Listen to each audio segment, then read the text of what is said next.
Greetings, fellow action figure connoisseurs, and welcome to another episode of Digital Caveman Presents Surprise Thursday. I, as always, am your host, the Digital Caveman, and today's surprise is the McFarlane Toys DC Multiverse Dark Knight Returns Superman. Thank you for watching this video or any of my other videos that you may have run across, which I hope is all of them. Only support from viewers like you make this programming possible. Each view does count, and I do appreciate each and every single view that I receive. Thank you, and thank you so very much for supporting this channel through viewing. Comment below, like, share, subscribe if you'd like to see more reviews or just to help the channel out, or both, that's even better. And don't forget to ding that bell so that in the future you will be notified as my new content becomes available. And with all that said, let's get into it. First up, as is the norm here on Digital Caveman Presents, let's start with a look at the packaging. Here we have 22 moving parts, McFarlane Toys with the stretchy spawn head, Batman the Dark Knight Returns. Window starting at the top, goes down to the front, showcases the figure, his two extra hands, and horse butts. DC Multiverse Superman, you can see I forgot to pull the label off, I bought it at GameStop. Collect to build a horse. He's number 4 of 4, and there's a picture of the horse. On the bottom, small print, fine print, legalese print, DC print, WB print, a funky number, and a barcode, symbols I'm not going to learn. Chinese print, but it's not in Chinese. It's in something else. On this side, Batman the Dark Knight Returns, Superman, Batman the Dark Knight Returns. And on this side, DC Multiverse, Superman, McFarlane Toys. And on the back, Superman, Batman, Dark Knight Returns. Each figure comes with a collectible trading card. Here's a picture of Batman on the horse. It has 10 moving parts. Here's how you put it together. And this is, usually I say product shot, but it is probably the prototype. Collect them all. We have the cross sale of number 1 the Joker, number 2 Robin, number 3 Batman, and number 4 Superman. He's on McFarlane Toy hashtag McFarlane Toys on Facebook, Twitter, Instagram. McFarlane Toys stretchy spawn head. Collector card in English only. So if you don't speak English, tough stuff, I guess. And that, my friends, completes a look at the packaging. Now let's take a look at the figure and his accessories and handy dandy tweezers. We'll take a look at the accessories first. And here we have one open splayed fingered hand.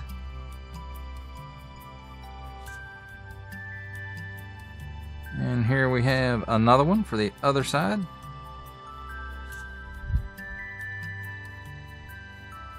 Nice sculpted detail in those hands, I think. And the other accessory is, of course, the standard McFarlane Toys stand with the DC on it. And now let's take a look at the figure himself. Raise the camera up just a little bit and bang microphones and stuff. So the face sculpt on this one is decent, but he does still have just a slight bit of side eye, which is, you know, becoming my least favorite thing about the DC Multiverse line is that side eye, and I don't understand it.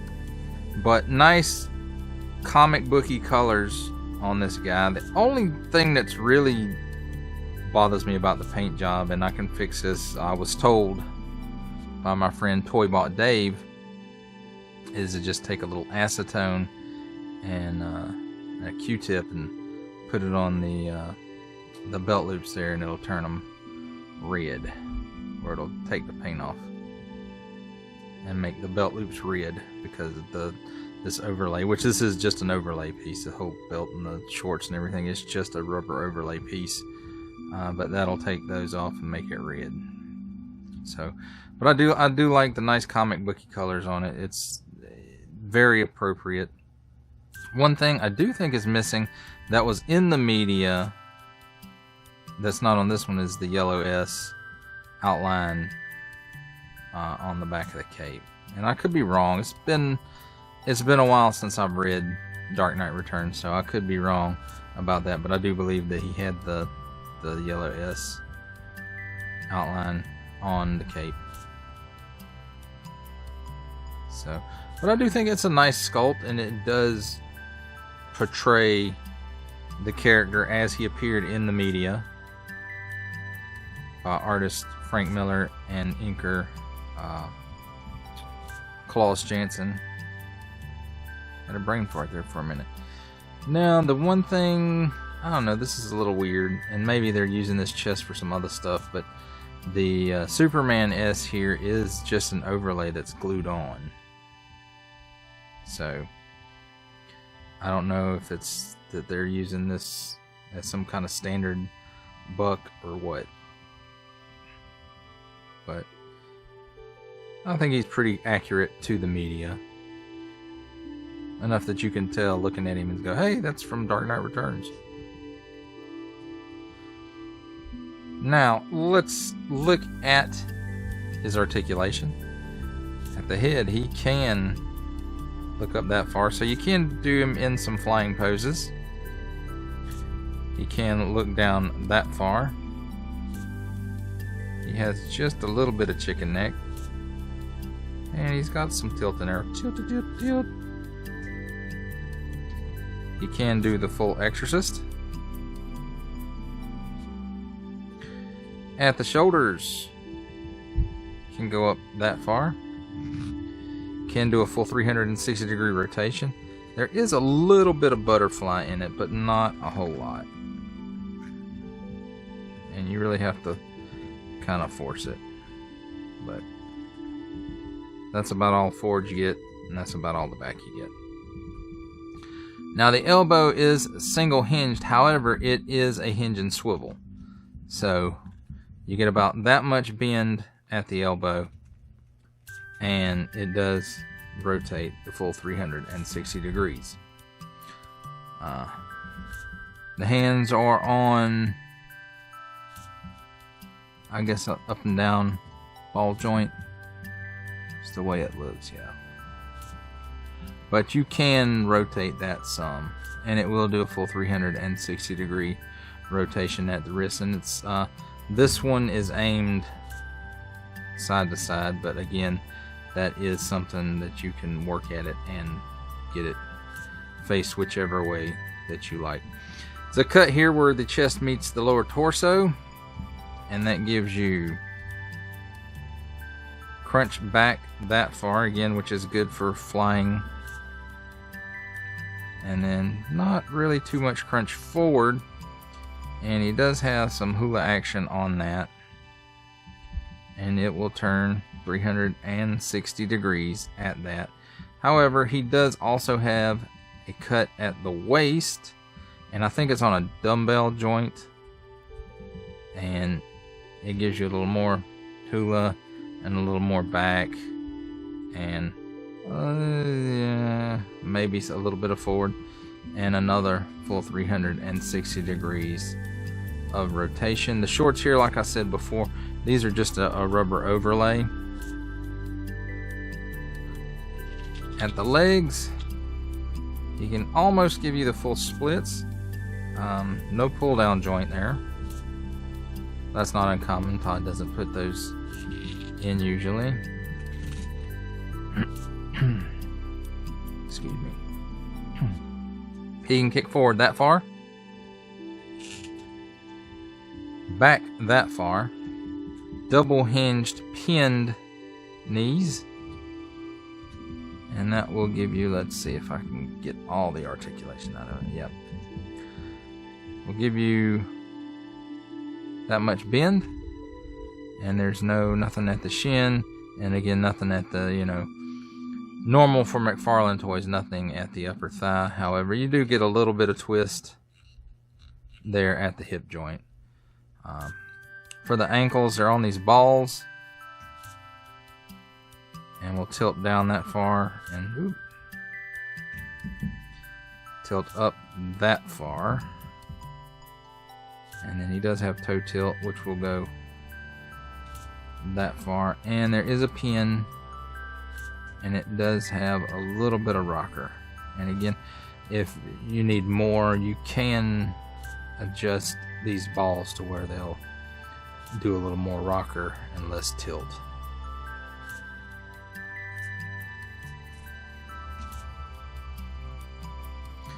That, my friends, does it for a look at the figure. He won't stand up. Anyway, that does it for a look at the figure and his accessories. It's time for my favorite part of a review, the comparisons. And let's start off with the other figures in this wave. Here he is with the Dark Knight Returns Joker.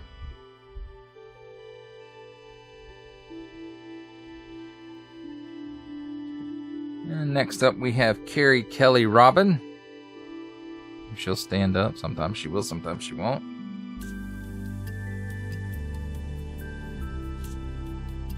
And here we have the Dark Knight himself, Batman.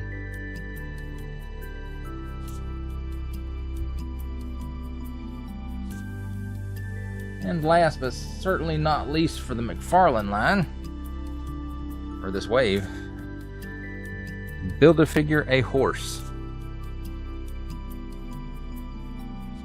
So, very nice sized horse, I would say. There I go bumping the camera again, because I like to do it. Not really, it just happens. It's one of those things. And how does he compare up with other lines? Let's take a look. Making his cameo appearance, here we have, from Marvel Legends series, Stan the Man Lee himself.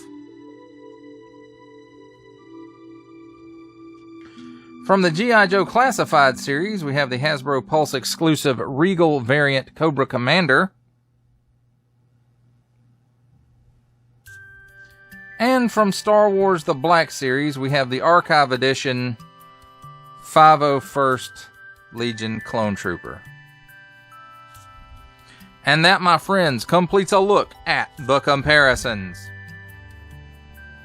For final thoughts on the McFarlane Toys DC Multiverse Batman The Dark Knight Returns Superman, I have to say I do believe this is a better figure than the Joker, which was my least favorite of the entire wave.